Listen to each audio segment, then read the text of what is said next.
It's only expected that amongst one of the best years for gaming this decade, any stinkers were going to float to the top more than ever.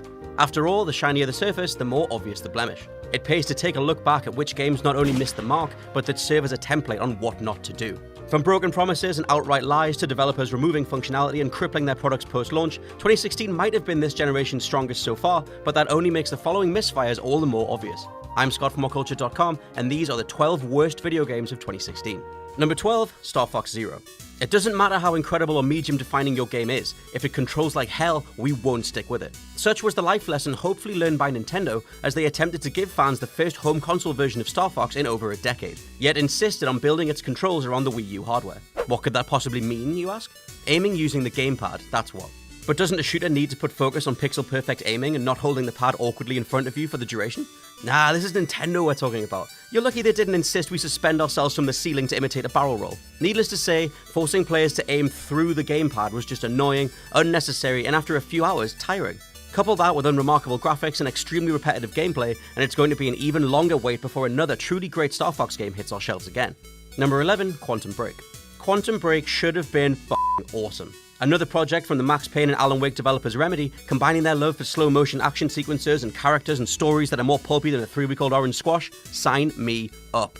Sadly, the final product was a complete mess. A crowbarred-in TV component initially scheduled to launch Microsoft's now-defunct Xbox One TV integration serves only to interrupt play for a good 40 minutes. On the gameplay side, you attempt to make sense of an upcoming apocalyptic scenario where time simply stops, rendering everyone and everything helpless, until you can harness the power of the chrono field and move within it. Cue a ton of awesome-looking suspended animation set pieces that certainly have a unique aesthetic, but that get bogged down by terrible exposition, horrendous acting, said TV component that features better characters than those you play as, and boring basic powers that simply have the word time thrown in front of them.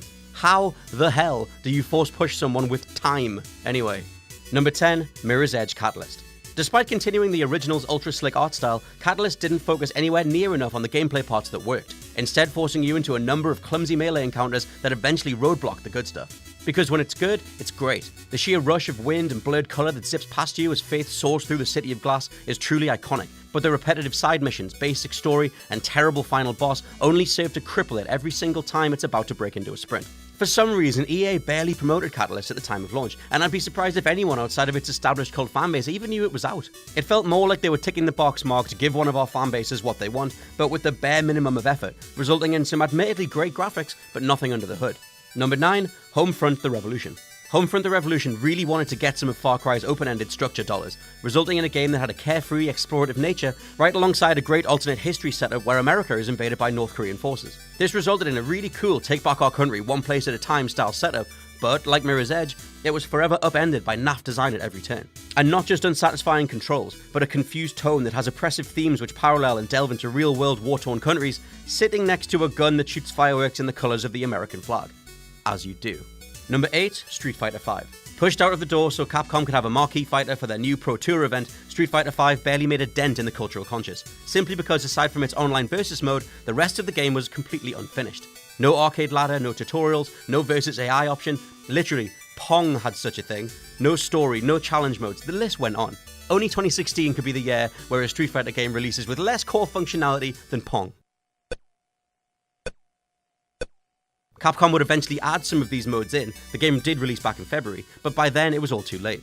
Sadly, despite Street Fighter being bona fide gaming royalty at this point, Capcom rushed everything and prioritized specific features to meet their own money-grubbing needs rather than those who have stuck by the franchise since day one. Number 7, The Technomancer. An exercise in how to balls up one of the coolest sci-fi narratives we've seen in quite some time, the Technomancer's Mad Max in Space style setup tasked you with policing a turbulent Mars as the titular Technomancers, semi-religious authority figures that double as magic-wielding, bow-staff-flinging badasses. So far, so good. Then you got to the voice acting and the animation, only to find it was drastically, cripplingly outdated. See, as the Technomancer's developers are French, sadly the game suffers the same faux American accents and off-kilter line deliveries as the likes of Quantic Dream's Heavy Rain. Me too. Thanks, Scott. Means a lot. Main man Zachariah Mancer, said in the game as Zachariah Mancer, flits between devoting himself to the blind faith of the Technomancers and heading up a rebellion. Yet the necessary strands to convince the player of his allegiance swap are incredibly rushed and just badly acted. Number 6, Deus Ex: Mankind Divided. More than any particular genre or game mechanic, the thing we're seeing the rise of this generation are microtransactions, plaguing everything from Overwatch to Assassin's Creed. In a far more egregious and ultimately damaging way, Square Enix, according to an inside source who came clean with Jim Sterling, forced developers Eidos to implement a payment system that totally broke the progression of their game only weeks before launch. No longer did you need to play to unlock Adam Jensen's full roster of abilities. Instead, you could just pay for them, and the money first, passion later approach didn't stop there. Integral DLC was gutted and held back as paid content, resulting in a story that felt incredibly haphazard and badly paced, ending abruptly right when it felt like things were just ramping up. Only a month had passed before the first piece of content then dropped, making it very clear that the game was intentionally segmented to suck up as much money as possible. Number 5, Alekhine's Gun. When developers Maximum Games pitched their Cold War espionage thriller, they probably had the best intentions. It's something we'll hopefully see done better if Rockstar ever released their still-in-development Agent, yet this game looked like a carbon copy of Hitman Blood Money, albeit without the spit, polish and charm. Now that the full 2016 version of Hitman is out, and it's one of our best games of the year, reverting back to this bygone mess is like being unwillingly dragged through a time machine. Once you got past the great sounding premise, one backed up by hopping between multiple timelines, the reality is that Alekhine just doesn't play very well. Movement is stilted, shooting especially feels like the days before Gears of War when games would struggle to make over-shoulder blasting feel satisfying, and although the open world design spaces everything out, doing so with nothing in between only reinforces the fact that there's nothing there other than the premise itself. A title that succeeds in an on-paper concept alone, sadly not a thing about Alekhine's Gun could fulfill its substantial potential. Number 4, almost every monthly PS Plus game. At this stage, the amount of times you check the monthly offerings for PS Plus, sneer and close the store again, drastically outnumber those where you're actually given something genuinely amazing. The issue is, no top-tier publisher wants to give their games away for free, especially on PlayStation, where the console is still making millions. It's why we keep getting mostly forgettable platformers or kid-centric indie titles. Hell, it's why we got Letterquest in November, a game that plays exactly the same on your PS4 Pro as it does on a 2-year-old smartphone.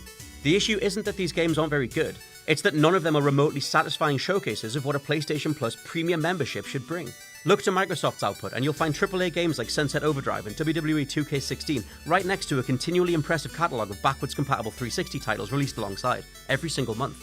By comparison, Sony expect fans to fork out additional subscription fees to play their favourite old games on the forever stuttering PlayStation Now service. Hopefully 2017 can give PlayStation owners a reason to stick with Sony, otherwise the solid momentum Microsoft continue to accrue may just win the war after all. Number 3, No Man's Sky. As confusing as it is, I've included No Man's Sky over on the best of 2016 list too, simply because from exploration to survival, the scope and scale of the world and its incredible art design, Hello Games did get a lot of things right. Now, that is. Back at launch and for over 3 months, this spacefaring planet hopper was a complete mess. Dogged by unfulfilled promises and features discussed at length on forums as public as late-night talk shows, consumers wasted no time tearing the game asunder for not delivering, which is more than understandable. Finally, again, it took 3 solid months of additional work. No Man's Sky at least has some structure, but that doesn't get away from the fact that there's a spectacular lack of purpose to be found, other than exploring for exploration's sake. And as an object of criticism in the face of everything that game should have been, it creates quite the polarizing end product. Number 2, Bombshell. Born from the apparent need to flesh out the world of Duke Nukem, Bombshell started life with leading lady Shelley Harrison playing a supporting role to the Duke himself, only to spin off into her own game. Sadly, as a result of separating the franchise into its own thing, now Duke belonged to Gearbox, Bombshell changed genres, emerging as a top-down twin-stick shooter with terrible one-liners, overlong execution animations, repetitive combat, and bland levels. 3D Realms went for the whole so bad it's good ideology, but in gaming, these things don't work when the feel of a game is that of a controllable tire fire. Number 1, Mighty Number 9.